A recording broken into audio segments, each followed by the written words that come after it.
মুহাম্মদ সাল্লাল্লাহু আলাইহি ওয়াসাল্লাম আজ থেকে প্রায় 1450 বছর আগে পৃথিবী থেকে গত হয়েছেন।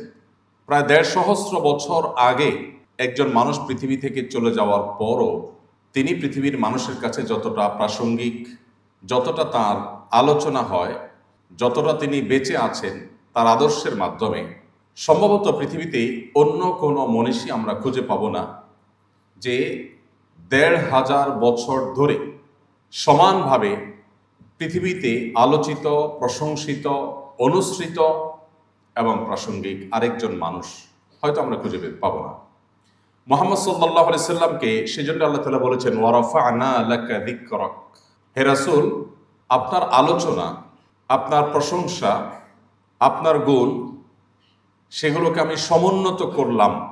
এমন সমুন্নত আল্লাহ তাআলা করেছেন, পৃথিবীতে বহু মানুষ এসেছে, কিয়ামত পর্যন্ত আসবে, কোনো মানুষ, এমনকি অন্য কোনো নবী রাসূলদেরকেও আপনি মুহাম্মদ সাল্লাল্লাহু আলাইহি সাল্লামের মতো এত বেশি প্রাসঙ্গিক, এত বেশি পৃথিবীর মানুষের কাছে পরিচিত এবং এত বেশি পৃথিবীর মানুষের কাছে জনপ্রিয়, মানুষের কাছে অনুসরণীয় আরেকজন মানুষ খুঁজে পাওয়া কঠিন হবে। সময়ত ভাইরা, আমরা এখানে যারা আছি আমরা সবাই বয়সের তরুণ। তারুণের জন্য সেই মানব ইতিহাসের সবচাইতে প্রশংসিত, সবচাইতে আলোচিত, সবচাইতে বেশি বরণীয় এবং অনুসরণীয় ব্যক্তিত্ব মুহাম্মদ সাল্লাল্লাহু আলাইহি সাল্লামের জীবন থেকে নেওয়ার অনেক বিষয় আছে। আমরা সেখান থেকে সামান্য কয়েকটি বিষয় হয়তো টাচ করার চেষ্টা করব। সর্বপ্রথম কথা হলো, আমরা এখানে যারা আছি আমরা সবাই জন্মসূত্রে মুসলমান। আমরা সবাই বাবা মা মুসলিম, মুসলিম সোসাইটিতে, মুসলিম ফ্যামিলিতে জন্মগ্রহণ করেছি, বেড়ে উঠেছি, সেই সূত্রে আমরা মুসলমান। আর এটি আমাদের একাধারে সৌভাগ্য এবং দুর্ভাগ্য দুইটাই। সৌভাগ্য এজন্য যে সত্যের পথ অনুসরণ করতে আমাদের, খুঁজে পেতে আমাদের বেগ পেতে হয়নি। আর দুর্ভাগ্য এজন্য যে পৈতৃক সূত্রে যারা ধনী হয় তাদের কাছে ধন সম্পদের মায়া একটু কম থাকে। ঠিক একইভাবে পৈতৃক সূত্রে যারা মুসলমান হয় তাদের কাছে ইসলামের প্রতি মায়াটাও একটু কম থাকে। আপনি আপনার আশপাশে কোনো রিভার্টেড মুসলমান যদি দেখেন, আপনি দেখতে পাবেন সে তার ইসলামটাকে যতটা অনুভব করছে, ইসলামটাকে যতটা ফিল করছে, মুসলমানের সন্তানের ভিতরে সে অনুভব ততটা নেই। আল্লাহ রাব্বুল আলামিন আমাদেরকে সৃষ্টি করেছেন, খুব সীমিত সময় আমরা পৃথিবীতে থাকব, এরপর অনন্তকালের জন্য, যেই জীবনের কোনো শেষ নাই, শুরু আছে, সেই জীবনের জন্য আমাদেরকে চলে যেতে হবে, ফিরে যেতে হবে। মুহাম্মদ সাল্লাল্লাহু আলাইহি সাল্লাম সেই জীবনে আমরা যেন সফল হতে পারি, সার্থক হতে পারি, আমাদের সেই জীবনে যেন জান্নাত লাভ করতে পারি, জাহান্নাম থেকে যেন মুক্তি লাভ করতে পারি, আজীবন তিনি সেই আদর্শের পথে মানুষকে আহ্বান করে গেছেন। বিশেষ করে আমাদের তরুণ সমাজের জন্য মুহাম্মদ সাল্লাল্লাহু আলাইহি সাল্লামের জীবন দর্শন, তার সিরাত, এটাকে পুনর্পাঠ করা নানা কারণে গুরুত্বপূর্ণ। এর ভিতরে এক নম্বর হলো, আমরা জানি প্রত্যেকটা মানুষ স্বভাবগতভাবে, জন্মগতভাবে আমরা অনুসরণ প্রিয়, আমরা অনুসরণ করতে চাই, কাউকে না কাউকে অনুসরণ করতে চাই। নবী করিম সাল্লাল্লাহু আলাইহি সাল্লাম সম্পর্কে একটু আগে যে কোরআন কারিমে আয়াত তেলাওয়াত করা হলো, লাকাদ কানা লাকুম ফি রাসূলিল্লাহি উসওয়াতুন হাসানাহ, আল্লাহ বলেছেন তোমাদের জন্য সবচাইতে উত্তম এবং অনুপম আদর্শ হলেন মুহাম্মদ সাল্লাল্লাহু আলাইহি সাল্লাম। তাকে তোমাদের জন্য মডেল করে পাঠানো হয়েছে। মানুষ কাউকে না কাউকে অনুসরণ করবেই, এটাই মানবীয় প্রকৃতি। মানুষ অনুসরণ প্রিয়, কাউকে না কাউকে দেখে সে চলতে শিখে। আল্লাহ রাব্বুল আলামিন যুগে যুগে নবী রাসূলদেরকে পাঠিয়েছেন মডেল করে, যে সাকসেস হতে চাইলে তাদেরকে অনুসরণ করো। তাদের অনুসরণের বাইরে যত পদ্ধতিতে যাবে, মনে হবে সাকসেস হয়েছ, চূড়ান্ত যোগফল যখন দেখতে পাবে জীবনের শেষ প্রান্তে এসে, তখন তুমি অনুভব করবে যে তুমি আসলে যেটাকে সাকসেস মনে করেছো সেটা তোমার সাকসেস নয়। তরুণরা চ্যালেঞ্জ নিতে চায় এবং তাদের সামনে অনেক চ্যালেঞ্জ থাকে। মুহাম্মদ সাল্লাল্লাহু আলাইহি সাল্লামের অনুসরণ জীবনের সমস্ত চ্যালেঞ্জ উতরে যাওয়ার জন্য সবচেয়ে বড় উজ্জ্বল উদাহরণ আমাদের সামনে। কারণ আমরা জানি মুহাম্মদ সাল্লাল্লাহু আলাইহি ওয়াসাল্লামের জীবনে যত বাধা এসেছে, তার জীবনে যত চ্যালেঞ্জ এসেছে, পৃথিবীর ইতিহাসে অন্য আরেকজন মানুষ আপনি দেখাতে পারবেন না যার জীবনে এত বাধা এসেছে। আমরা একটা কথা বাংলায় বলি, জনম দুঃখী চির দুঃখী। মুহাম্মদ সাল্লাল্লাহু আলাইহি সাল্লাম পৃথিবীর আলো দেখবার আগেই তার মমতাময়ী, তার স্নেহময় বাবাকে হারিয়েছেন। পৃথিবীর আলো দেখবার আগে, মাতৃগর্ভে থাকতেই বাবা দুনিয়া থেকে চলে গেছেন, মারা গেছেন। পৃথিবীর আলো দেখার পরপরই মায়ের দুধ খেয়ে এখনো শেষ করতে পারেননি, এর মধ্যেই তার মারও মৃত্যু হয়েছে। মা বাবা দুজনকে হারিয়েছেন যখন তিনি দুধের শিশু। এরপর তার জীবনে সবচেয়ে বড় অভিভাবকের জায়গাটা যখন দাদা আব্দুল মুত্তালেব তিনি সামলাচ্ছিলেন, ঠিক কৈশোরে থাকতেই সেই দাদা আব্দুল মুত্তালেবের ছায়াও তার কাছ থেকে সরে গেল, তিনিও মারা গেলেন। তার জীবনে সবচেয়ে কঠিন সময় যখন মক্কার মানুষদের বহুমুখী অত্যাচারের নিপীড়নে তিনি যখন অতিষ্ঠ, ঠিক এরকম কঠিন সময়ে তার দুটি ভরসার জায়গা, বাইরে চাচা আবু তালেব আর ভেতরে স্ত্রী খাদিজা রাদিয়াল্লাহু তাআলা আনহা, দুজনকে একই বছরে অলমোস্ট একই সঙ্গে হারিয়েছে। একের পর এক পায়ের নিচ থেকে মাটি সরে যাওয়া যেটাকে বলে, সেটা পৃথিবীতে আসছেনই বিপদ মাথায় করে। পৃথিবীর আলো দেখবার আগেই বাবা নেই, এরপর একের পর এক পায়ের নিচ থেকে মাটিগুলো সরে গেল। তারপরে শুরু হলো মক্কার মানুষরা, যারা তাকে আল আমিন উপাধিতে ভূষিত করেছে, যারা তাকে সবচেয়ে বিশ্বস্ত হওয়ার সার্টিফিকেট, সনদ দিয়েছে, পদক দিয়েছে, যারা তাকে সবচেয়ে বেশি সম্মান করত, সেই মক্কার মানুষগুলো তার মুখের উপর থুতু নিক্ষেপ করার মতো জঘন্যতম অত্যাচার নিপীড়ন করতেও পিছপা হয়নি। তাকে শারীরিক এবং মানসিক নির্যাতনের যত রূপ হতে পারে সেই সময় তার সবগুলো তাকে করলেন। শুধু 3 বছরের যে অবরোধ করা হয়েছে, সে অবরোধটুকুই একজন মানুষের মরে যাওয়ার জন্য যথেষ্ট ছিল, কিন্তু আল্লাহ তাআলা তাকে হায়াতে বাঁচিয়ে রেখেছেন। আমরা এখন আয়নাঘরের কথা শুনি, লোমহর্ষক বর্ণনা আমাদেরকে অবাক করে দেয় যে মানুষ কিভাবে এত পৈশাচিক, মানুষ কিভাবে এত নির্মম হতে পারে, মানুষ কিভাবে মানুষের প্রতি, মানুষকে টর্চার করে এতটা আনন্দ পেতে পারে। আমরা অবাক হই। মুহাম্মদ সাল্লাল্লাহু আলাইহি সাল্লামকে মক্কার মুশরিকরা 3 বছরের জন্য অবরোধ করেছিলেন, তাকে এবং তার সকল অনুসারীদেরকে। এটা 2025 সালের অবরোধ না, যে অবরোধ চলাকালেও মানুষ নিজের জীবন কোনোভাবে বাঁচিয়ে রাখতে পারে, ধারণ করতে পারে। এটা 1500 বছর আগের অবরোধ, যখন একটা সমাজের সব মানুষ যদি গুটিকতক মানুষের সাথে সব ধরনের সম্পর্ক, লেনদেন, এমনকি কথাবার্তা পর্যন্ত বন্ধ করে দেয়, কেনা বেচা সবকিছু বন্ধ করে দেয়, তাহলে তাদের বেঁচে থাকা কোনোভাবে সম্ভব নয়। সেই রকম একটা সমাজে নবী করিম সাল্লাল্লাহু আলাইহি সাল্লামের জীবনে দীর্ঘ সময়ের অবরোধে তিনি সাহাবীদের নিয়ে মানবেতর জীবন যাপন করেছেন।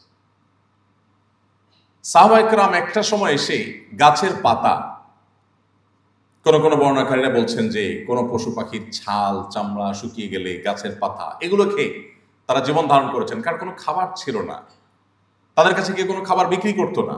আর মক্কা সাধারণত খাদ্যশস্য অনেক বেশি উৎপাদন হতো না, মদিনায় হতো, বাইরে থেকে আমদানির উপর অনেকটা নির্ভর করতে হতো। এরকম একটা সমাজে কেউ বিক্রিও করতো না, কেউ কিনতও না, কোথাও ভ্রমণে যাবে কেউ সাথে নিত না, কেউ সঙ্গ দিত না। সেই সমাজ বাস্তবতায় এভাবে একটা মানুষ বেঁচে থাকা কঠিন। নবী সাল্লাল্লাহু আলাইহি সাল্লাম সেই সময়টা পার করলেন। এরপর তিনি মক্কায় থাকতে চেয়েছেন, কিন্তু না, তাকে মক্কায় থাকতে দেওয়া হলো না। হিজরত, তার জীবনে আরেকটি অধ্যায় আসলো, তাকে মাতৃভূমি ত্যাগ করে চলে যেতে হলো মদিনায়। মদিনা মানুষজন খুব উৎসাহ উদ্দীপনার সাথে তাকে ওয়েলকাম করলেন, যে চলে আসুন আপনি, আপনাকে আমরা বরণ করে নেব। মক্কার এই নরাধমেরা আপনাকে নির্যাতন নিষ্পেষণ করেছে, কিন্তু আমরা আপনাকে আশ্রয় দিব, আমাদের জীবন দিয়ে আমরা আপনাকে রক্ষা করব। তারা ওয়েলকাম করলো, কিন্তু না। এরপর নবী সাল্লাল্লাহু আলাইহি সাল্লামের শান্তি শুরু হয়নি। একের পর এক বদর, উহুদ, খন্দক, তাবুক, একটার পর একটা যুদ্ধ, আগ্রাসন, একের পর এক আক্রমণ, ষড়যন্ত্র তার উপরে চাপিয়ে দেওয়া হলো। জীবনে এমন একটি রাতও পাওয়া মনে হয় কঠিন হবে, যে রাত নবী করিম সাল্লাল্লাহু আলাইহি সাল্লাম দুশ্চিন্তা মুক্ত ভাবে তিনি ঘুমোতে পেরেছেন। এরপর তার যে আর্থিক সঙ্গতি সেটা বা অন্যান্য দিক আছে, সেগুলো নিয়ে আমরা আলোচনা নাই করলাম। জীবনে এত চ্যালেঞ্জ মোকাবেলা করে, এত চ্যালেঞ্জের বাধা ঠেলে ঠেলে, এত চ্যালেঞ্জের ওয়াল ঠেলে ঠেলে সামনে অগ্রসর হওয়া তো দূরের কথা, বেঁচে থাকায় যেখানে দায়, সেখানে মাত্র 10 বছর সময় পেয়েছেন মদিনায়, মাত্র 10 বছর।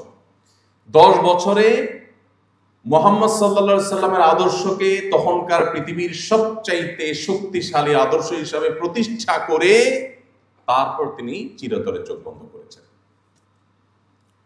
তাহলে আজকের তারুণ্য যদি চ্যালেঞ্জ মোকাবেলা শিখতে চায়, আজকের তারুণ্য যদি তার প্রতিটি পদে পদে যে সমস্ত চ্যালেঞ্জগুলো আসবে, বাধাগুলো আসবে, একটা একটা করে ডিঙিয়ে সে যদি সামনে অগ্রসর হতে চায়, তাহলে তাকে মুহাম্মদ সাল্লাল্লাহু আলাইহি সাল্লামকে পাঠ করতে হবে। তাহলে তাকে মুহাম্মদ সাল্লাল্লাহু আলাইহি সাল্লামের সিরাত অধ্যয়ন করতে হবে। কিভাবে একজন মানুষ সাফল্যের চরম শিখরে পৌঁছতে পারে, পৃথিবীর ইতিহাসে মুহাম্মদ সাল্লাল্লাহু আলাইহি সাল্লামের চাইতে উজ্জ্বল এবং উৎকৃষ্ট আরেকটি উদাহরণ আপনার খুঁজে পাওয়া কঠিন হবে। সময়ত ভাইরা, এই জন্যই তারুণ্যের জন্য নবী করিম সাল্লাল্লাহু আলাইহি সাল্লামের যে সমস্ত অবদান আছে তম থেকে একটা হলো যে তিনি আমাদেরকে জীবনে চ্যালেঞ্জ এবং বাধা উতরাবার পথ শিখিয়ে গেছেন হাতে ধরে। আপনি অবাক হবেন যদি আপনি সিরাত পাঠ করেন, যে কোনো একটা সিরাত গ্রন্থ আপনি শুরু থেকে শেষ পর্যন্ত পাঠ করেন, এমনকি অমুসলিমদের লেখা সিরাত গ্রন্থ যদি আপনি পাঠ করেন, আপনি অবাক হবেন যার জীবনে এত বাধা, এত শত্রুতা, এত ষড়যন্ত্র, প্রতিটা পদে পদে ভেতরের শত্রু বাহিরের শত্রু। মদিনা যখন আসলেন, ইহুদিদের সাথে করলেন ঐতিহাসিক শান্তি চুক্তি। ঐতিহাসিক মদিনা একসাথে বসবাস করবে, তারা তাদের ধর্ম অনুসরণ করবে, মুহাম্মদ সাল্লাল্লাহু আলাইহি ওয়াসাল্লাম অনুসারীরা তাদের ধর্ম অনুসরণ করবে, শান্তিপূর্ণভাবে মদিনার সমাজে বসবাস করবে। চুক্তি হলো, কয়দিন পরে শুরু হলো তাদের ষড়যন্ত্র এবং শয়তানি। চুক্তি ভঙ্গ করে তারা গোপনে গোপনে আতাত করে করে মুসলমানদের শত্রুদের সাথে হাত মেলাতে শুরু করলো। এরপর আবার মুসলমান সেজে ঘাপটি বেড়ে মুসলমানদের মধ্যে মুনাফিকরা ঢুকে পড়লো। একদিকে মক্কার মুশরিকদের শত্রুতা, অপরদিকে মদিনার ভেতরের, একদিকে ইহুদিদের শত্রুতা, অপরদিকে মুনাফিকদের শত্রুতা। এত মুখী চ্যালেঞ্জ মোকাবেলা। এরপর আবার অর্থনৈতিক চ্যালেঞ্জ। মদিনা যে ফসলের উপর নির্ভর হতো, সে ফসল উৎপাদন করা, আবার মক্কা থেকে এই যে হাজার হাজার সাহাবী যারা হিজরত করে এসেছেন, আজকের যুগে যারা আসে যাদেরকে রিফিউজি বলে, যদিও তারা রিফিউজি আজকে রিফিউজির মতো ছিলেন না, মুহাজির সাহাবীরা যারা মক্কা থেকে হিজরত করে আসলেন, তাদের অর্থনৈতিক মুক্তির ব্যাপার আছে। তাদের কিচ্ছু সাথে আনেন নাই, শুধুমাত্র এক কাপড়ে অনেকটা সবাইকে চলে আসতে হয়েছে। এই এক কাপড়ে চলে আসা হাজার হাজার মানুষ, সেই 1450 বছর আগের পৃথিবীতে যদি আমরা ফিরে যাই, আজকের পৃথিবীতে রিফিউজিদেরকে ওয়েলকাম করার জন্য, তাদেরকে আশ্রয় দেওয়ার জন্য হাজারটা উপায় আছে। কিন্তু সেই 1450 বছর আগে, 1450 বছর আগে মক্কা থেকে আসা মুহাজির সাহাবীদের সবার অর্থনৈতিক মুক্তি নিশ্চিত করলেন, এবং তারা কেউ মদিনাবাসীর উপরে বোঝা হলেন না। একবার একজন মুহাজির, একজন আনসারী সাহাবী কোথাও কোনো কুয়া থেকে, কোনো কূপ থেকে পানি নিতে গিয়ে দুজনের মধ্যে বাদানুবাদ হলো। বাদানুবাদ হওয়ার পর একজন, ধরুন মুহাজির সাহাবী, আনসার সাহাবী মদিনায় যিনি আছেন, মদিনাবাসী, তিনি তার সমগোত্রীয় লোকদেরকে ডেকে বললেন, হে আমার সমগোত্রের লোকেরা, জলদি আসো, এই লোক আমার সাথে এই করেছে। অর্থাৎ একটা যুদ্ধ, একটা সংঘর্ষ, একটা নিজেদের মধ্যে মারামারির একটা আহ্বান। নবী করিম সাল্লাল্লাহু আলাইহি ওয়াসাল্লামের কানে আওয়াজটা আসলে তিনি বললেন, মালি, কি হলো আমার? আমি শুনতে পাচ্ছি তোমাদের মুখ থেকে যে আহ্বান, এটা হলো জাহিলি যুগের, বর্বর যুগের আহ্বান, যে নিজেদের মধ্যে কিছু হলে সমগোত্রীয় লোকদেরকে ডেকে এনে গোত্রে গোত্রে মারামারি হবে।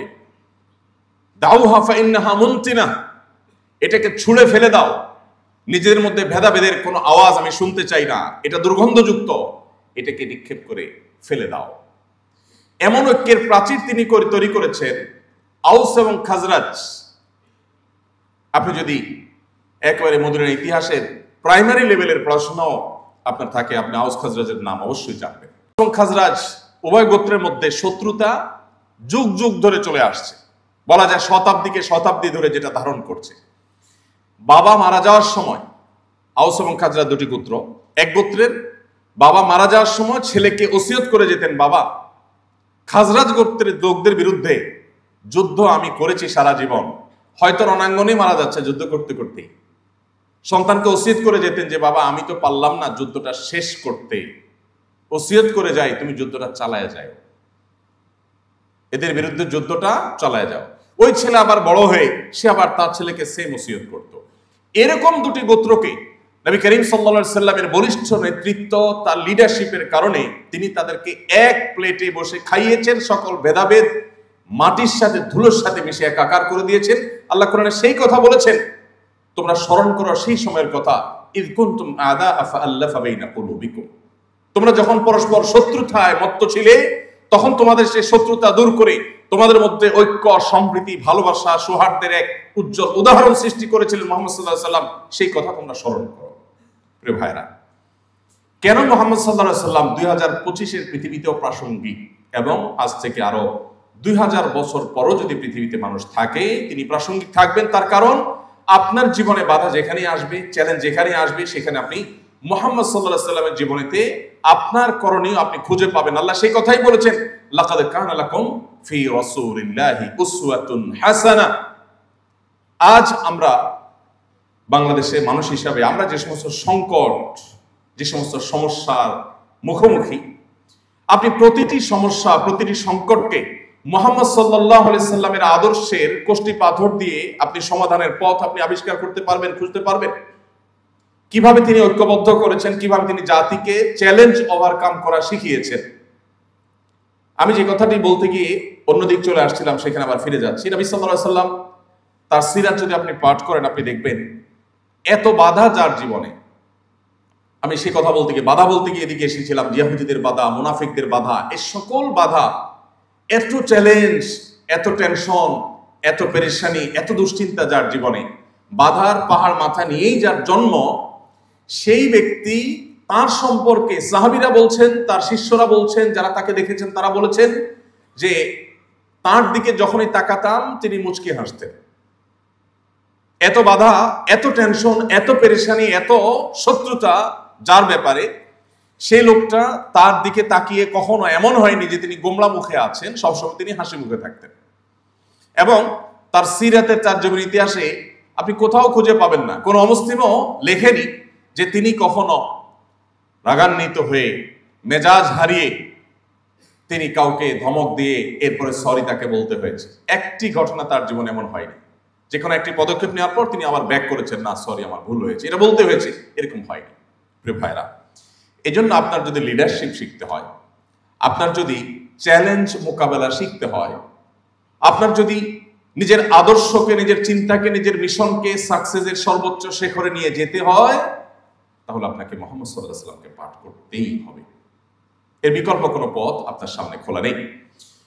সম্মানিত উপস্থিতি, তিনি তরুণদেরকে অনেক বেশি ভালোবাসতেন, অনেক বেশি ভালোবাসতেন। তিনি তরুণদেরকে সম্বোধন করে, তাদেরকে অ্যাড্রেস করে বিভিন্নভাবে, বিভিন্ন হাদিসে অনেকগুলো কথা তিনি বলে গেছেন। তিনি কখনো কখনো বলেছেন, ইয়া মাশারাশ শাবাব, হে তরুণ সম্প্রদায়। আলাদা করে কিশোরদেরকে কিংবা বৃদ্ধদেরকে কিংবা অন্য বয়সের মানুষকে নবী করিম সাল্লাল্লাহু আলাইহি ওয়াসাল্লাম কখনো অ্যাড্রেস করে কিছু বলেছেন এরকম কোনো হাদিস আমরা পাই না। তিনি শুধুমাত্র এক শ্রেণীর, এক বয়সের মানুষকেই অ্যাড্রেস করে করে বিভিন্ন গুরুত্বপূর্ণ বক্তব্য দিয়েছেন, বার্তা দিয়েছেন, তাদেরকে নসিহা করেছেন। আর সেই শ্রেণীটা হলো তরুণ শ্রেণী, যুবকরা, যারা যৌবনে আছে, তাদেরকে নবী সাল্লাল্লাহু আলাইহি ওয়াসাল্লাম এত বেশি ভালোবাসতেন, এত বেশি গুরুত্বপূর্ণ মনে করতেন যে তাদেরকে তিনি নসিহা করতেন। তার যে সভাসদ ছিল, তার যে পরামর্শক পরিষদ ছিল, সাহাবীদের মধ্যে তার কাছের সাহাবী যারা ছিলেন, তাদের মধ্যে আবু বকর, ওমর রাদিয়াল্লাহু তাআলার মতো সিনিয়র মানুষ যেমন ছিলেন, আলী, আব্দুল্লাহ ইবনে আব্বাস, আব্দুল্লাহ ইবনে মাসউদ এবং আবু হুরায়রা রাদিয়াল্লাহু তাআলা আনহু সহ টকবগে তরুণ সাহাবীদেরও ঠাসা অংশগ্রহণ তার মজলিসে ছিল। তিনি তরুণদেরকে এত বেশি মহব্বত করতেন, এত বেশি ভালোবাসতেন যে তরুণদের জীবনের লক্ষ্য পানে তারা যেন অগ্রসর হয়ে যেতে পারে, তারা যেন সাকসেস হতে পারে, সফল হতে পারে, সেজন্য তাদেরকে অনেকগুলো নসিহত করেছেন। আমি সেখান থেকে একটি পয়েন্টে শুধুমাত্র কথা বলে আমার বক্তব্য শেষ করবো ইনশাআল্লাহ। তার আগে, কেন সিরাত পাঠ আমাদের জন্য গুরুত্বপূর্ণ, কেন আপনি এমনকি অমুসলিম যদি হয়ে থাকেন কেউ এখানে, তারপরও আপনাকে কেন মুহাম্মদ সাল্লাল্লাহু আলাইহি সাল্লামকে জানতে হবে, কেন তাকে পাঠ করতে হবে, আমি সে বিষয়ে আরেকটু কথা বলতে চাই। আজ আমরা আমাদের মধ্যে যে সমস্ত দৈন্যতা খুঁজে পাই, এর মধ্যে আমি শুরুতে যে পয়েন্টটা বলছিলাম যে আমাদের বেশিরভাগ মানুষের জীবনের লক্ষ্য কি আমরা জানি না। করে একজন অস্ট্রেলীয় একজন বিজ্ঞানী, সম্ভবত তার নামটা আমার মনে নেই, এই ভদ্রলোকের একটি উক্তি আমি কোথাও পড়েছিলাম। তিনি বলেছিলেন যে আমি পৃথিবীতে কেন এসেছি বা আমার কেন জন্ম হয়েছে পৃথিবীতে আমি জানি না, তবে এটুকু নিশ্চিত যে আমি একটু ভালো খেলাম, পড়লাম, এরপর আমার জীবনটাকে শেষ করে দিলাম, এটা আমার জীবনের লক্ষ্য হতে পারে না, অসম্ভব। তো আমরা বেশিরভাগ মানুষ যারা নিজেদেরকে মুসলমান দাবি করছি অথবা মুসলমানের সন্তান হিসাবে হয়তো আমরা গর্বিত বটে, আমরাও বেশিরভাগ মানুষ আমাদের জীবন আজ অনেকটা লক্ষ্যহীন। মুহাম্মদ সাল্লাল্লাহু আলাইহি সাল্লাম আমাদের জীবনে লক্ষ্য খুঁজে পেতে আমাদেরকে সাহায্য করেছেন, যেটি সেই নিউজিল্যান্ডের নিউ মুসলিম তরুণ, মাত্র 19 বছর বয়স ছেলেটি, সে আমাকে যেটি বলেছে, ঠিক একই কথা আমার কাছে মনে হয় যে এখন আমাদের সহস্র তরুণের অন্তরের কথা, যে আমাদের জীবনের লক্ষ্য কি আমরা বেশিরভাগ মানুষ জানি না। আল্লাহ তাআলা কোরআনে বলেছেন, ওয়া মা খালাকতুল জিন্না ওয়াল ইনসা ইল্লা লিয়াবুদুন। মুহাম্মদ সাল্লাল্লাহু আলাইহি সাল্লাম আমাদের জীবনের লক্ষ্য কি সেটা আমাদের খুঁজে পেতে সাহায্য করেছে, এবং সেজন্যই তাকে আমাদের পাঠ করতে হবে, তাকে আমাদের অধ্যয়ন করতে হবে, তাকে আমাদের জানতে হবে। তাহলে আমরা সমৃদ্ধ হব, আমাদের জীবন সমৃদ্ধ হবে, আমরা এগিয়ে যাবো ইনশাআল্লাহ। সম্মানিত উপস্থিতি, মুহাম্মদ সাল্লাল্লাহু আলাইহি সাল্লাম তরুণদেরকে যে সমস্ত গাইডলাইন দিয়েছেন সেটা অনেক দীর্ঘ। আমি একটা পয়েন্টে শুধু কিছু কথা বলে শেষ করব। মুহাম্মদ সাল্লাল্লাহু আলাইহি সাল্লাম তরুণদেরকে তাদের জীবনে চরিত্রের হেফাজত এবং সংরক্ষণ করবার ব্যাপারে বিশেষভাবে গুরুত্ব আরোপ করেছেন। তিনি যে 2-3টি সম্বোধন বা 2-3টি অ্যাড্রেস করেছেন তরুণদেরকে উদ্দেশ্য করে, তার একটি ছিল এই রিলেটেড। তিনি বলেছেন, ইয়া মা'আশারাশ শাবাব, হে তরুণ সম্প্রদায়েরা, মানিস্তাতা মিনকুমুল বাআতা ফালইয়াতাযাওয়াজ, তোমাদের কেউ বিবাহ করবার সামর্থ্য যদি সে অর্জন করে ফেলে তাহলে আর বিলম্ব না করে সে যেন বিবাহ করে ফেলে। ওমান লাম ইয়াস্তাতি, যে ব্যক্তি সেটা করতে না পারে, ফাআলাইহি বিসসাওম, সে যেন রোজা রাখে। কেন? তার নিজেকে নিয়ন্ত্রণ করবার জন্য। আজ আমাদের সামনে গোটা পৃথিবীতে ভোগবাদ এটা এমন ভাবে আষ্টে পৃষ্ঠে আমাদেরকে বেঁধে ফেলেছে যে আমাদের জীবনের লক্ষ্য যেন ভোগ ছাড়ার কিছু নেই। মুহাম্মদ সাল্লাল্লাহু আলাইহি সাল্লামের পুরো জীবন অ্যানালাইসিস করলে আপনি তার জিস্ট খুঁজে পাবেন যে তিনি আমাদেরকে আসলে ত্যাগের শিক্ষা দিয়েছেন এবং ত্যাগের জন্য উদ্বুদ্ধ করেছেন, বিশেষ করে তরুণদেরকে। আপনারা ইসলামী বিশ্ববিদ্যালয় কুষ্টিয়ার প্রফেসর ডক্টর খন্দকার আব্দুল্লাহ জাহাঙ্গীর ভাইয়ের নাম হয়তো শুনে থাকবেন। অনেক বছর আগে তিনি রোড অ্যাক্সিডেন্টে মারা গেছেন। ডক্টর আব্দুল্লাহ জাহাঙ্গীর রাহমাহুল্লাহ একটি কথা বলতেন, সেই কথাটি হলো, তিনি বলতেন যে যেই জিনিসটা সৃষ্টিগতভাবে, জন্মগতভাবে, মূলগতভাবে যে জিনিসটা প্রমোটেড, সেটাকে যদি আরো প্রমোশন করা হয় তাহলে সেটা দুর্ঘটনায় পড়া নিশ্চিত। যে জিনিসটা আগে থেকে প্রমোটেড বা সৃষ্টিগতভাবে প্রমোটেড, সেটাকে প্রমোট আর করতে হয় না, ওইটাকে কন্ট্রোল করতে হয়। আর ইসলাম এই কন্ট্রোলের কথাই বলেছে। গোটা পৃথিবী দেখবেন যে সব ক্ষেত্রে দেখবেন তরুণদেরকে ভোগের কথা বলে, সবাইকে ভোগের কথা বলে, কেউ কন্ট্রোল করার কথা বলে না। ইসলাম আপনাকে কন্ট্রোল করার কথা বলবে। মুহাম্মদ সাল্লাল্লাহু আলাইহি সাল্লাম আপনাকে কন্ট্রোল করার কথা বলেছেন, যে আপনি নিজেকে নিয়ন্ত্রণ কিভাবে করবেন, নিয়ন্ত্রণ কেন করবেন, সেই জিনিসটা তিনি বুঝিয়েছেন এবং সারা জীবন তিনি এটার প্রতি আহ্বান করেছেন। একটা গাড়ি 80 কিংবা 100 স্পিডে এমনি চলছে, এটা প্রমোটেড, এমনি গতি সম্পন্ন। তাকে যদি পেছন থেকে আবার ধাক্কা দেওয়া হয় অথবা সামনে থেকে কোনো কিছু দিয়ে জোরে টান দেওয়া হয় তাহলে এই গাড়ি অ্যাক্সিডেন্ট করবে নিশ্চিত। একটা প্রচন্ড গতিসম্পন্ন গাড়ির গতিকে নিয়ন্ত্রণ করতে হয়, এটাকে ধাক্কা দিতে হয় না। আল্লাহ রাব্বুল আলামিন সৃষ্টিগতভাবে আমাদের প্রত্যেককে এমন ভাবে তৈরি করেছেন যে একটা বয়সের নির্দিষ্ট সীমায় পৌঁছার পর আমাদের শরীরে যৌন আকাঙ্ক্ষা জাগ্রত হবে, এটা দিয়েই আল্লাহ তাআলা সৃষ্টি করেছেন। সো সৃষ্টিগতভাবে একটা সময় যৌন আকাঙ্ক্ষার তাড়না এটা মানুষকে তাড়াবে, অন্যান্য প্রাণীকে তাড়াবে, এটাই স্বাভাবিক, আল্লাহ এভাবেই সৃষ্টি করেছে। তাহলে সৃষ্টিগতভাবে যে জিনিসটা প্রমোটেড, এই জিনিসটাকে ইসলাম বলে, মুহাম্মদ সাল্লাল্লাহু আলাইহি সাল্লাম বলেন, এটাকে তোমাকে এখন কন্ট্রোল করতে হবে। যদি কন্ট্রোল করতে না পারো তাহলে দুর্ঘটনা, তাহলে অনাকাঙ্ক্ষিত অনভিপ্রেত বিষয় আশয় ঘটবে এবং যেটা তুমি প্রত্যাশা করবে না। আজ মুহাম্মদ সাল্লাল্লাহু আলাইহি সাল্লামের যে আদর্শটা মুসলিম তরুণ হিসাবে আমাদের জন্য খুবই গুরুত্বপূর্ণ, সেটি হলো একজন আদর্শ মুসলমান হওয়ার জন্য যা যা দরকার সেগুলোর পাশাপাশি আমাদের তারুণ্যকে, আমাদের যৌবনকে কলুষ মুক্ত রাখার চ্যালেঞ্জে এগিয়ে যাওয়া। আল্লাহ রাব্বুল আলামিন কোরআনে কারিমে বিভিন্ন জায়গায় আমাদেরকে পবিত্র থাকার জন্য উৎসাহিত করেছেন, অনুপ্রাণিত করেছেন। আমরা যেন নিজেদেরকে পবিত্র রাখি, আমাদের চরিত্রে যেন কালিমা না লাগে। দেখুন, পৃথিবীর যে সমস্ত দেশগুলো ওপেন কালচারের দেশ, বিশেষ করে সেক্সুয়াল ইস্যুগুলোতে যারা ওপেন কালচারে বিশ্বাসী, সে সমস্ত দেশগুলোতে তরুণদের তাদের যে মনস্তত্ত্ব, তাদের যে মানসিক যে অবস্থা, সেটার উপরে যদি আপনি একটু সাদাসিধে টাইপের কোনো সার্ভে করেন, একেবারে একাডেমিক এবং ডিপ সিস্টেমিক্যাল কোনো সার্ভে নাও করেন, আপনি একটু খোঁজখবর যদি নেন, তাও আপনি দেখতে পাবেন যে তারা যা খুশি তা করতে পারে, কিন্তু এরপরেও তাদের মানসিক শান্তিটা নেই। তারা কেউ সুখী না, তারা কেউ ভেতর থেকে হ্যাপি না, তারা প্রচন্ড ডিপ্রেসড। এবং সে সমস্ত দেশগুলোতে তরুণদের মধ্যে আত্মহত্যার প্রবণতা অন্য বয়স্ক মানুষের চাইতে আরো বেশি, ভাইরাস তাদের ভোগের সব উপকরণ আছে। মুহাম্মদ সাল্লাল্লাহু আলাইহি সাল্লাম তিনি বলেছেন, তোমরা জাহান্নামমুখী অভিযাত্রায় একের পর এক ঝাঁপ দিয়ে পড়ছো, তোমরা অদৃশ্যের জগৎ সম্পর্কে জানো না, সেজন্য তোমরা এমন পথে যাচ্ছ যে পথের শেষ ঠিকানা জাহান্নাম।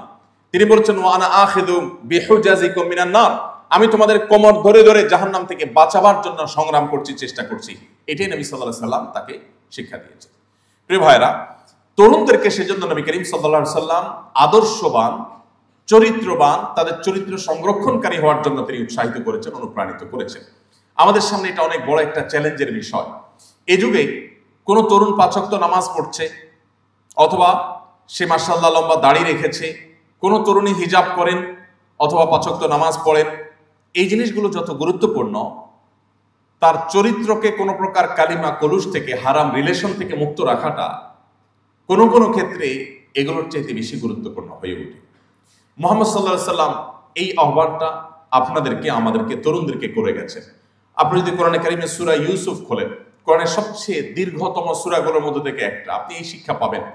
ইউসুফ আলাইহিস সালাম তার জীবনে একটি হারাম রিলেশনের অফার এসেছিল, তিনি সেটাকে কিভাবে মোকাবেলা করেছেন, কিভাবে সেটাকে ডিনাই করেছেন, ডিনাই করার ফলে তার উপরে কি কি নির্যাতনের স্টিম রোলার নেমে এসেছে, তাকে বন্দিত্ব বরণ করতে হয়েছে, দীর্ঘদিন জেল জীবনে কাটাতে হয়েছে, এরপরে তিনি তার চরিত্র বিসর্জন দিতে প্রস্তুত হন নাই। কোরআনে কারিমে আল্লাহ তাআলা সেই ঘটনা উল্লেখ করেছেন আমাদের তারুণ্যের চরিত্রকে হেফাজত করবার জন্য। দেখুন, মুসলিম তরুণদের সবচাইতে বড় অস্ত্র বলতে পারি, সবচাইতে বড় সংগ্রামের জায়গা বলতে পারি, যদি মুসলিম তরুণ তার তারুণ্যকে হারাম এবং অবৈধ রিলেশন থেকে বাঁচাতে পারে, এটাও তার সবচাইতে বড় সাফল্যের জায়গা। কেন? কারণ হলো, একজন যুবক যিনি বিশ্ব জয় করার স্বপ্ন দেখে, সে নিজের প্রবৃত্তিকে এতটুকু নিয়ন্ত্রণ করতে পারবে না, সে বিশ্ব জয় তো দূরের কথা, সে নিজেকেই তো জয় করতে পারবে না।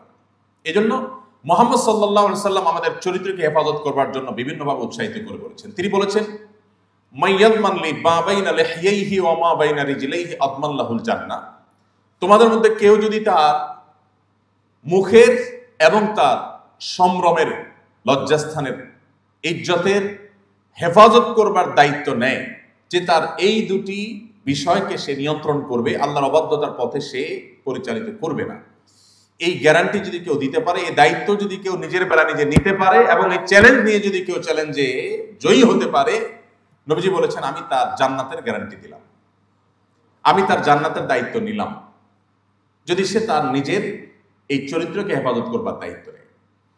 প্রিয় ভাইরা, পশ্চিমা যে কালচার বা সংস্কৃতি, এটা আমাদের দেশকে এমনভাবে গ্রাস করে ফেলেছে যে আজকাল এই সমস্ত কালচারগুলো আমাদের কাছে এতটাই ডালভাত হয়ে গেছে যে আজ থেকে 2 দশক 3 দশক আগে আমাদের দেশে প্রথম বিয়ে করার পর নতুন স্বামী স্ত্রী নিজেদের স্বামী স্ত্রী হিসাবে পরিচয় দিতে যতটুকু হেজিটেশন ফিল করত, লাজুকতা অনুভব করত, এখন নিজের জেনার সঙ্গী, হারাম রিলেশনের সঙ্গী, একজন ব্যভিচার কর্মের সঙ্গীকে পরিচয় দিতে এতটুকু কুণ্ঠা এখন তরুণরা বোধ করে না।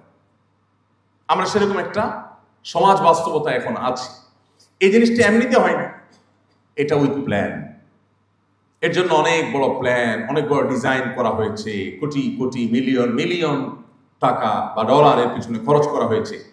মুসলিম তরুণদের যে ধার, মুসলিম তরুণদের যে ঝাঁজ, মুসলিম তরুণদের যে শক্তি, মুসলিম তরুণদের যে উচ্ছলতা, সেটাকে ধ্বংস করে ভোঁতা করে দেওয়ার জন্য। আপনি মুসলমান, আপনি আপনার তারুণ্যকে, যৌবনকে যদি হারাম রিলেশন থেকে বাঁচাবার সংগ্রামে জয়ী হন, সবাই হারাম রিলেশনের সাথে জড়িয়ে থাকলেও আপনি থাকেন না, আপনি নিজেকে বাঁচিয়ে রেখেছেন, তাহলে আপনি সবচেয়ে আদর্শবাদী মুসলমানদের একজন, সবচেয়ে আদর্শবাদী মুসলমানদের একজন। প্রিয় ভাইরা আমার, এই চ্যালেঞ্জটা, এটা আমাদের মোকাবেলা করা শিখতে হবে। আমি একটি কথা বিনয়ের সাথে আপনাদেরকে বলতে চাই, আপনারা বিশ্ববিদ্যালয়ের শিক্ষার্থী, আমার শ্রদ্ধেয় শিক্ষকবৃন্দ এখানে আছেন অনেকেই। আমি বলতে চাই, পশ্চিমাদের কাছ থেকে আমাদের নেওয়ার অনেক কিছু আছে। পশ্চিমাদের কাছ থেকে আমরা জ্ঞানে, বিজ্ঞানে, তথ্য প্রযুক্তিতে, অবকাঠামোতে, উন্নয়নে, প্রশিক্ষণে, অনেক কিছুতে আমরা পিছিয়ে আছি। ডেফিনেটলি এই সমস্ত বিষয়গুলো তাদের কাছ থেকে আমাদের নেওয়ার আছে, সো আমরা সেগুলো তাদের কাছ থেকে নেব।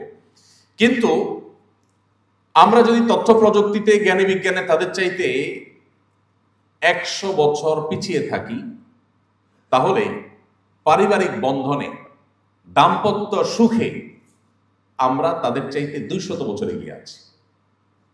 আপনি পৃথিবীর সমস্ত উন্নত দেশে একটু চোখ মেললে দেখতে পাবেন যে আমাদের এখানে, আমি শুধু মুসলমানদের কথা বলছি না, আমি আমাদের সাবকন্টিনেন্টের কথা, আরো স্পেসিফিক করে আমাদের বাংলাদেশের কথা যদি বলি, তো আমাদের এই অঞ্চলে আপনি মুসলমান, হিন্দু, খ্রিস্টান, বৌদ্ধ, আমাদের এখানে সামাজিক যে সংস্কৃতি, আমাদের যে সামাজিক সৌন্দর্য, এই সামাজিক সংস্কৃতিতে আপনি দেখবেন স্বামী স্ত্রী পরস্পরকে যতটা ভালোবাসেন, স্বামী স্ত্রীর মধ্যে বোঝাপড়া যতটা ভালো, উন্নত দেশগুলোতে এটা কল্পনাও করা যায় না।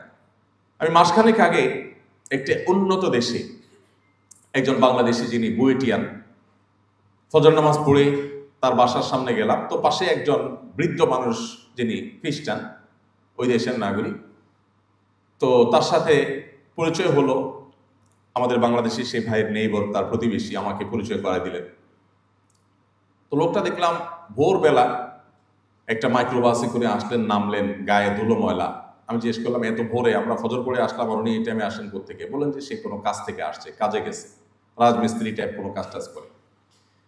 তো আমাকে ভদ্রলোক, বাংলাদেশি ভদ্রলোক বললেন যে আমার পাশে এই ভদ্রলোক আছে, আজকে এই বাসায় তিনি 20 বছর বসবাস করেন, তার কোনো ফ্যামিলি মেম্বার নাই, তিনি একা থাকেন, বয়স 65-70 এরকম কাছাকাছি হবে।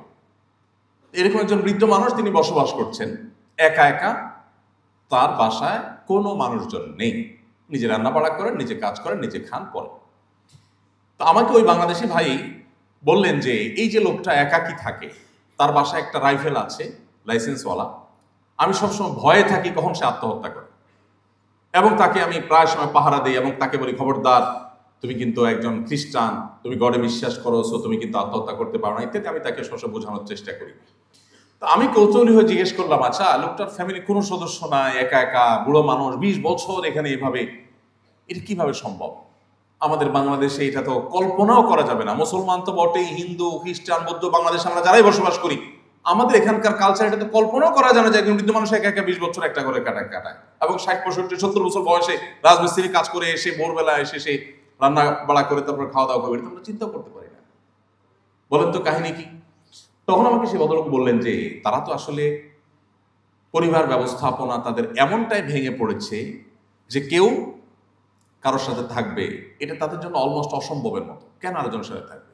সে স্বাধীন, বিয়ে করবে, বিয়ে করলে সে ফেঁসে যাবে, কারণ যদি বিচ্ছেদ হয়, বিয়ে যদি 3 বছর লাস্টিং হয়, বিচ্ছেদ হয়ে গেলে, এটা প্রায় বেশিরভাগ উন্নত দেশেরই আইন একরকমই, যে সম্পদের অর্ধেক তাকে দিয়ে দিতে হবে। তো বাবা এত কষ্ট করে তার সম্পদের অর্ধেক দিয়ে লাভ কি?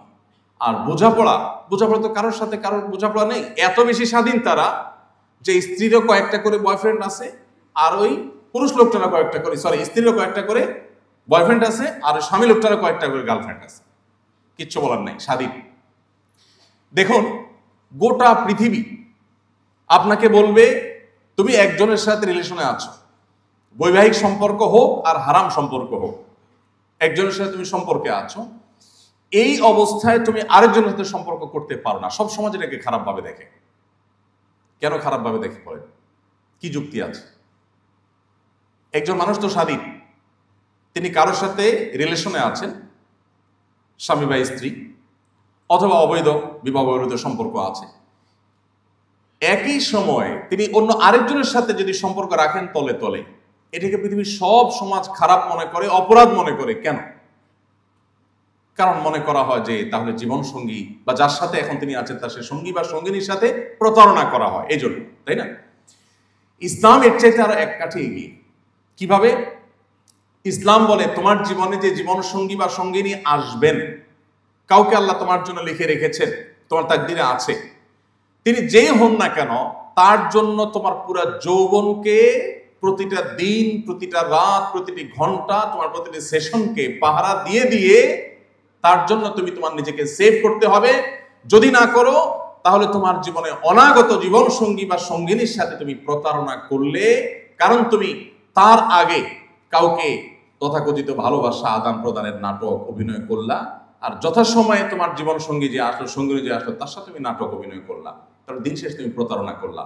পৃথিবীর মানুষ যেটাকে প্রতারণা মনে করে, ইসলাম সেটাকে আরো এক কদম আগ বেড়ে প্রতারণা সাব্যস্ত করে এবং সেটাকে আমাদের জন্য নিষেধ করে। এই জন্য ভাইরা, এটা একটা বেটাগিরির ব্যাপার। ইদানিং একটা স্লোগান বেশ জনপ্রিয় হয়েছে, প্রেম করে কাপুরুষ, বিয়ে করে বীর পুরুষ। যথাযথ, আমার কাছে যথার্থ উক্তি মনে হয়েছে। চুরি চুপটামি, পলাপলি, অলিগলিতে, চিপা চাপায়, হোটেলের বেঞ্চে, এগুলা কি? এ তো কাপুরুষের কাজ। বীর পুরুষের মতো নবী করিম সাল্লাল্লাহু আলাইহি ওয়াসাল্লাম বলেছেন, আলিনু হাদান নিকাহ ফাইন্নাহু নিকাহ ওয়া লাইসা বিসিফাহ। তোমরা বিবাহ করবে ঘোষণা দিয়ে, আওয়াজ করে, সবাইকে দাওয়াত করে বিবাহ করবে।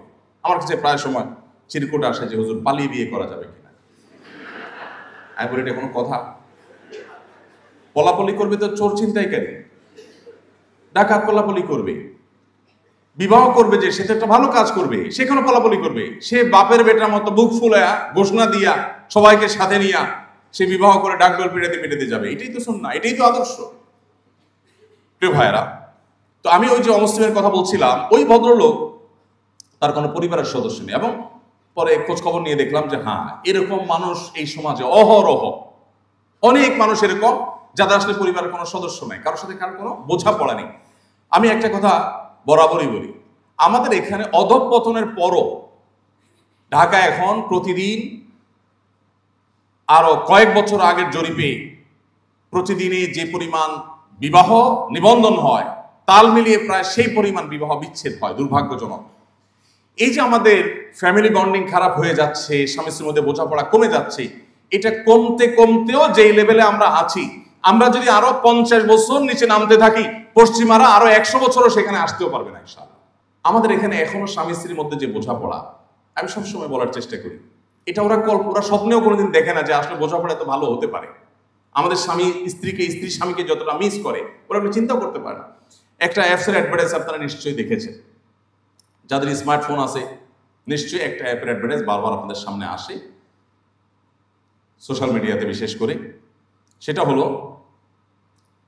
দেখা যাচ্ছে যে স্ত্রী সোফায় শুয়ে আছেন, হাতে মোবাইলটা, ঘুম এসে গেছে। তখন স্বামী এসে কি করে? মোবাইল হাতে রেখে ঘুমায় পড়ছেন বেচারি স্বামী বা অবৈধ সঙ্গী, সে এসে কি করে? মোবাইলটা খোলার চেষ্টা করে। অ্যাপস ডেভেলপ যারা করেছেন, ওই অ্যাপ ডেভেলপকারী প্রতিষ্ঠান অ্যাডভার্টাইজে যেটা বোঝাতে চায় সেটা হলো, না, স্বামী যতই চেষ্টা করে খুলতে পারে না। এমনকি মোবাইলটা নিয়ে বউয়ের মুখের কাছে ধরে যে ফেস লক দিয়ে খোলে কিনা, না, তাও খোলে না। এই অ্যাডভার্টাইজের মিনিংটা কি বলতো? অ্যাডভার্টাইজ কি কিছু বলতে চায় কিনা? বলতে চায়। অ্যাডভার্টাইজ বলতে চায় একটা সমাজ পচে গলে দুর্গন্ধযুক্ত হয়েছে, তার দুর্গন্ধ বের হচ্ছে অ্যাডভার্টাইজ থেকে। অ্যাডভার্টাইজ বলতে চায় যে তাদের সমাজে স্বামী স্ত্রীর মধ্যে বিশ্বাসের জায়গাটা ভঙ্গ হতে হতে এমন একটা লেভেলে চলে গেছে যে এখন আসলে স্বামী স্ত্রীকে, স্ত্রী স্বামীকে কেউ কাউকে বিশ্বাস করে না। যে আমাকে যে এত ঘন ঘন love you love you love you too এইরকম জিকির মতো করতে থাকে, এই বাটপার না জানি মেসেঞ্জারে আবার কাউকে সেম কথা লিখে পাঠাইছে, এই বাটপার না জানি কোনো ইমোতে, কোনো মেসেঞ্জারে, হোয়াটসঅ্যাপে, কোনো একটা অ্যাপসে সে জানি আবার আরেকজন কারোর সাথে আকাম করে বসলো। এটার জন্য ওই বেচারার মাথা নষ্ট হয়ে যায়। আমাদের সমাজে আমি বিভিন্ন ওয়াজ মাহফিলে বিশেষ করে বৃদ্ধ চাচা মুরব্বী পাইলে, এখানে তো মুরব্বী নেই, সব ইয়াং মানুষ পাইলে আমি স্টেজে ডাকার চেষ্টা করি। আমি অনুভব করার চেষ্টা করি যে আমাদের আগের জেনারেশন তারা আমাদের মতো এত বেশি লুতুপুতু করার সুযোগ পায়নি। সরি আমার এই শব্দের জন্য, বোঝাবার জন্য এসে ভালো শব্দ আমার কাছে এই মুহূর্তে ছিল না।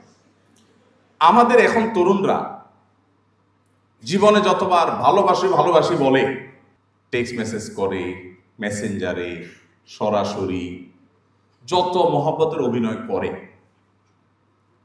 আমাদের আগের জেনারেশন বাপ চাচারা যারা ছিলেন তারা এগুলো তো অনেক পরের কথা। আমি গ্রামের ছেলে, গ্রামে বড় হয়েছি, গ্রামীণ সে আবহাওয়া আমার চোখের সামনে ভাসে।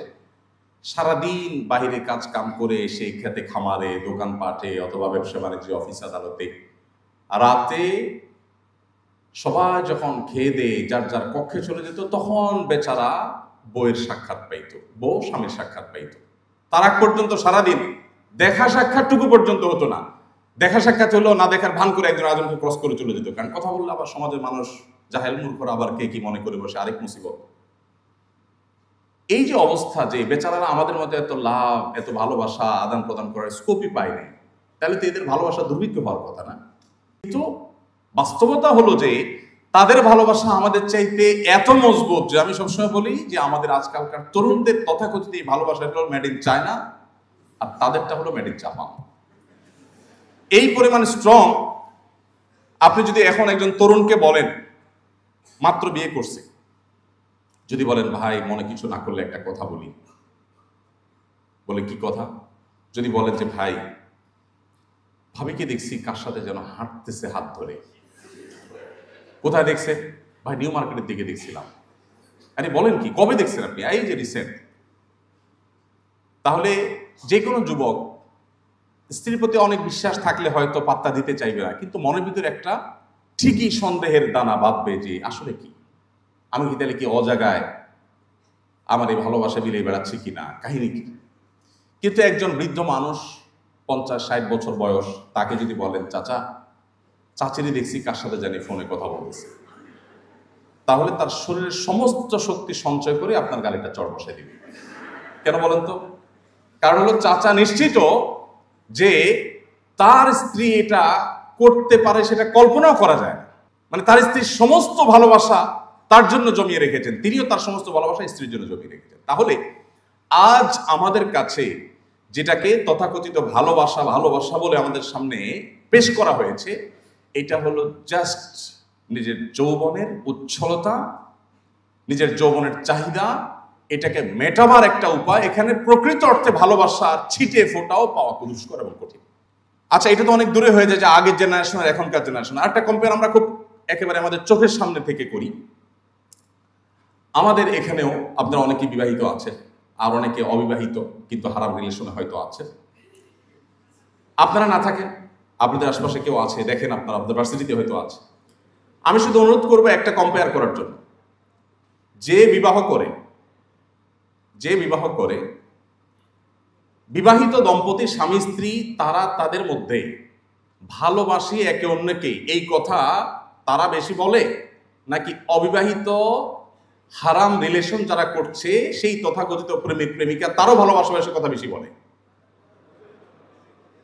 কারা বলে? বিবাহিত দম্পতি না অবিবাহিত? কারণ কি? কারণ নকল জিনিস চকচকে একটু বেশি করে। কোনো সন্দেহ আছে? মুখ দিয়া ফেনা তুলে ফেলা হবে। ভালোবাসি বলতে বলতে বলতে বলতে মানে মনে হয় যে সে ফিদা হয়ে যাবে, অথচ 6 মাস বা 1 বছর যাইতে গিয়ে দেখা যায় ব্রেকআপ, আরেকজন হাত ধরে চলে গেছে। কোথায় চলে গেল এত সব ভালোবাসাবাসি? আবার যে ওখানে যে একই জিকির, তার সাথে আবার সেম জিকির। এই পুরো আয়োজনটা শয়তানের অনেক বড় একটা আয়োজন। এটা সিরিয়াস ইস্যু, হাসির ইস্যু না। কোন যুবক যদি তার যৌবনকে নিয়ন্ত্রণ করবার সংগ্রামে জয়ী হতে পারে, তাহলে তার দ্বারায় আল্লাহ চাহেন তো অন্য সব ক্যাপাবিলিটি অর্জন করলে তার দ্বারা বিশ্বজয় করা সম্ভব। আর যদি কেউ তার যৌবনের এইটুকু জিনিসকে নিয়ন্ত্রণ করতে না পারে, আমি এটাকে বলি ডায়রিয়া রোগীর সাথে কম্পেয়ার করি। আমি ডায়রিয়ার রোগী লুজ মোশন হয়, হতে হতে হতে হতে একটা পর্যায়ে সে ডায়রিক হয়ে যায়, তার আসলে নিয়ন্ত্রণ করবার ক্ষমতা আর থাকে না, সে যেখানে সেখানে তার কাপড় চোপড় খারাপ হয়ে যায়। ঠিক একই অবস্থা যারা বিবাহ পর্যন্ত অপেক্ষা করতে প্রস্তুত না, যেখানে যা দেখে সেখানে সে কাইত হয়ে যায়, সেখানে লাভ ইউ শুরু করে দেয়। আমি বলি এটা হলো ডায়রিয়ার রোগীর মতো। নিয়ন্ত্রণ হারিয়ে ফেলেছে সে, তার নিজের প্রতি কন্ট্রোল নাই। আল্লাহ রাব্বুল আলামিন আমাদেরকে এমন একটা দিন দিয়েছেন যে দিন আমাদেরকে সবসময় কন্ট্রোল করার ট্রেনিং দেয়। কন্ট্রোল, আল্লাহ বলেছেন কুল্লিল মুমিনিনা ইয়াগুদ্দু মিন আবসারিহিম ওয়া ইয়াহফাযু ফুরুজাহুম। ভার্সিটিতে পড়েন, ছাত্ররা ছাত্রীরা তাদের চোখের সামনে হারাম বহু দৃশ্য এসে পড়ে, নিজেকে নিয়ন্ত্রণ করা কঠিন হয়ে যায়। আল্লাহ বলেছেন হে ঈমানদার, নারী এবং পুরুষ আলাদা আলাদা অ্যাড্রেস করে আল্লাহ বলেছেন। প্রথম পুরুষদেরকে বলেছেন, এরপর নারীদেরকে বলেছেন তোমরা তোমাদের দৃষ্টিকে সংযত রাখবে, অবনত করবে, কন্ট্রোল করবে। কেন? কারণ তুমি যদি কন্ট্রোল না করো তাহলে তোমার মনোজগতে অস্থিরতা কাজ করবে, আর এই অস্থিরতার ফলে তোমার ভেতরের পশুত্ব, পাশবিকতা এটা জেগে উঠবে। যখন জেগে উঠবে তখন তুমি নানাবিধ অপরাধে, নানাবিধ অন্যায়, নানাবিধ গুনাহে তুমি জড়িয়ে যাবে। এই জন্য নবী করিম সাল্লাল্লাহু আলাইহি সাল্লাম তরুণদের জন্য খুবই বিশেষভাবে তাদেরকে ডেকে আলাদা করে অ্যাড্রেস করে বলেছেন ইয়া মাশারাশ শাবাব, হে তরুণ সম্প্রদায়েরা। চরিত্র হেফাজত করবার জন্য বিবাহের সক্ষমতা অর্জন করবার পর বিবাহ করে ফেলবে, তার আগে বিবাহ করার সক্ষমতা হওয়ার আগ পর্যন্ত নিজেকে কন্ট্রোল করার যেত ওয়ে হতে পারে সেগুলো অবলম্বন করবে, কিন্তু খবরদার চরিত্রকে নষ্ট করবে না। আপনারা জানেন একটি বিখ্যাত হাদিস রয়েছে, নবী সাল্লাল্লাহু আলাইহি ওয়াসাল্লাম বলেছেন 7 শ্রেণীর মানুষকে আল্লাহ তাআলা আরশের নিচে ছায়া দেন। এই 7 শ্রেণীর মানুষের মধ্যে 2টি শ্রেণী শুধু ইয়াংদের জন্য রিজার্ভ। তার একটা হলো নবী সাল্লাল্লাহু আলাইহি ওয়াসাল্লাম বলেছেন শাবুন নাশআ ফি ইবাদাতিল্লাহ, যে যুবক তার যৌবনকে আল্লাহর ইবাদতে কাটায়, এই যুবকের আল্লাহ রাব্বুল আলামিন কিয়ামতের ভয়াবহ দিনের ভয়াবহতা থেকে সেফ রাখবেন, যখন নবী রাসূলরাও পেরেশান থাকবেন। এরকম একটা দিনে যেই যুবক তার যৌবন বয়সে নামাজ কালাম পড়েছে, ভালো কাজ করেছে, নেক কাজ করেছে, আল্লাহর বাধ্যগত থেকেছে, হারাম কাজে যায় নাই, আল্লাহ তাআলা এই যুবককে পুরস্কার স্বরূপ জান্নাত কিয়ামতের ভয়াবহতম দিনে তার আরশের নিচে বিশেষভাবে আল্লাহ তাআলা ছায়া দিবেন এবং ভিআইপি প্যান্ডেলে রাখবেন। দ্বিতীয়ত হলো নবী সাল্লাল্লাহু আলাইহি ওয়াসাল্লাম বলেছেন রাজুলুন দাআতহু ইমরাআতুন যাতু মানসাবিন ওয়া জামাল। কোন পুরুষকে যখন কোন নারী বা কোন নারীকে কোন পুরুষ বিপরীত দিক থেকে হতে পারে কোন হারাম অফার করেছে, রিলেশনের অফার করেছে, এবং সে যে অফার করেছে সে সম্ভ্রান্ত রূপ, গুণ, বৈশিষ্ট্য এবং তার প্রতি আকৃষ্ট হওয়ার সব কারণগুলো থাকা সত্ত্বেও তিনি সেটাকে ডিনাই করে বলেছেন ইন্নী আখাফুল্লাহ, আমি আল্লাহকে ভয় করি। নবী সাল্লাল্লাহু আলাইহি ওয়াসাল্লাম বলেছেন এতটুকু বুকের পাটায় যদি বল কারোর থাকে, এতটুকু যদি কন্ট্রোলিং পাওয়ার থাকে, এতটুকু যদি নিয়ন্ত্রণ করবার ক্ষমতা থাকে নিজের প্রতি নিজের, নবীজি বলেছেন এই ব্যক্তিকে আল্লাহ রাব্বুল আলামিন আরশের নিচে ভিআইপি প্যান্ডেলে ছায়া দান করবেন। প্রিয় ভাইরা আমার, কোরআন কারীমের 18 নম্বর পারার প্রথম সূরা সূরা মুমিনুনের শুরুর দিকে আল্লাহ তাআলা সফল এবং সার্থক ঈমানদারদের কয়েকটি বৈশিষ্ট্য বলেছেন, বলে শেষে বলেছেন উলাইহিকামুল ওয়ারিসুন আল্লাযীনা ইয়ারিসুনাল ফিরদাউসা ওয়া হুম ফিহা খালিদুন। এই বৈশিষ্ট্যের মানুষগুলো জান্নাতি হবে এবং তারা চিরকাল থাকবে। তাদের মধ্য থেকে একটা হলো ওয়াল্লাযীনা হুম লিফুরুজিহিম হাফিজুন, যারা তাদের চরিত্রকে হেফাজত করবে। আমি আপনাদেরকে প্রিয় নবী সাল্লাল্লাহু আলাইহি সাল্লামের একটি উদাত্ত আহ্বানের কথা স্মরণ করিয়ে দিয়ে শেষ করতে চাই। তিনি আপনাদেরকে অর্থাৎ তরুণদেরকে তাদের তারুণ্যকে সকল কলুষ, সকল নোংরামি, সকল অবৈধ সম্পর্ক থেকে বাঁচাবার জন্য তিনি আহ্বান করেছেন। আপনাদেরকে আলাদা অ্যাড্রেস করে বলে গেছেন, কারণ আমাদের এই যৌবনকে যদি আমরা হারাম পথে পরিচালিত করি তাহলে আর যা হোক দাম্পত্য জীবনের সুখ শান্তি আল্লাহ তাআলা আমাদের জন্য হারাম করে দিবেন। আমরা সবাই বাংলা একটা প্রবাদ জানি, হারামে আরাম নাই, কিন্তু এটা আমরা বাস্তব ক্ষেত্রে খুব বেশি প্র্যাকটিস করি না। আমি আপনাদেরকে উদাত্ত আহ্বান রাখতে চাই, আল্লাহর জন্য সকল প্রকার হারাম সম্পর্ক থেকে বেরিয়ে আসার সংকল্প করবেন। যারা আল্লাহ তাআলার রহমতে সেফ আছেন তারা নিজেদের চরিত্রকে ধরে রাখার, হেফাজত করবার, এটাকে সংরক্ষণ করবার সংগ্রামে এগিয়ে যাবেন। এবং পশ্চিমা সংস্কৃতিকে যারা এদেশে তরুণদের মধ্যে ঢুকিয়ে দিতে চায়, তাদের এই দুর্বিষিদ্ধি সম্পর্কে আপনাদেরকে ওয়াকিফাল হতে হবে, সচেতন হতে হবে, সতর্ক হতে হবে, সমাজকে সতর্ক করতে হবে। এটা শুধুমাত্র আমাদের ধর্মীয় বিষয় যে তাই নয়, ধর্মীয় বিষয়ের পাশাপাশি এটা আমাদের কালচারাল ইস্যু। এটা এই মাটির, এই মানুষের, এদেশের কালচার, সংস্কৃতি। এদেশে মানুষ বৈবাহিক সম্পর্কে বিশ্বাসী, সেটা হিন্দু হোক, সেটা মুসলিম হোক, সেটা খ্রিস্টান হোক, সেটা অন্য ধর্মাবলম্বী হোক। অতএব ভিনদেশীদের কাছ থেকে আমাদের নেওয়ার অনেক কিছু আছে, সেটা না নিয়ে আমরা তাদের কাছ থেকে বস্তা পচা সস্তায় সমস্ত সংস্কৃতি যদি নেই, তার পরিণতি কি হতে পারে? এটা ওই যে বৃদ্ধ 20 বছর যিনি ফ্যামিলি ছাড়া জীবন কাটিয়ে দিয়েছেন, এরকম শত সহস্র বৃদ্ধ আপনি দেখতে পাবেন। আপনি যদি বাইরে ট্রাভেল করে নিশ্চয়ই দেখবেন অনেক মহিলা 70, 80, 85 বছর বয়স একা একা ট্রাভেল করছে, কেউ নেই তার সাথে। পরিবার ব্যবস্থাপনা ভেঙে খান খান হয়ে গেছে, টুকরো টুকরো হয়ে গেছে। যারা বিবাহ করেছেন তারা জানেন, সারাদিন যত কষ্ট করেন, পরিশ্রম করেন, দিন শেষে আপনি বাসায় যাবেন, আপনার ফ্যামিলির কাছে যাবেন, স্ত্রী আছে, মা বাবা আছেন, ভাই বোন আছেন, সন্তান সন্ততি আছেন। এই চিত্র, এই দৃশ্যগুলো যখন চোখের সামনে ফুটে ওঠে, সারাদিনের কষ্ট মুহূর্তের মধ্যে আমরা ভুলে যেতে পারি। যারা এই পরিবার ব্যবস্থাপনার এই সুফল, এই দুনিয়ার জান্নাত, পরিবারের সুখ সমৃদ্ধি, এটা যারা পায়নি বা যারা হারিয়ে ফেলেছে, তাদের মধ্যে দেখবেন সুখের সমস্ত উপকরণ থাকা সত্ত্বেও তাদের রাস্তাগুলো আমাদের চাইতে অনেক বেশি চকচকা, অনেক বেশি ফ্রেশ, পরিবেশ অনেক বেশি সুন্দর। তাদের যে পথঘাট, তাদের যে নেচার, সেটা আমাদের চাইতে অনেক সুন্দর হওয়া সত্ত্বেও তারা সুখী নয়, তারা ডিপ্রেসড, তারা আত্মহত্যা প্রবণ, তাদের সংসার শেষ, তাদের দাম্পত্য জীবন শেষ, তাদের পরিবার ব্যবস্থা শেষ। এই জন্য আল্লাহর ওয়াস্তে আমাদের বিবাহ বহির্ভূত সম্পর্ককে না বলার মতো ঈমানি শক্তি আমাদের থাকতে হবে। আর এটা যদি না হয়, তাহলে আমি ভালো মুসলিম যেমন হতে পারবো না, ঠিক তেমনি ভাবে আমি সুখী মানুষও হতে পারবো না।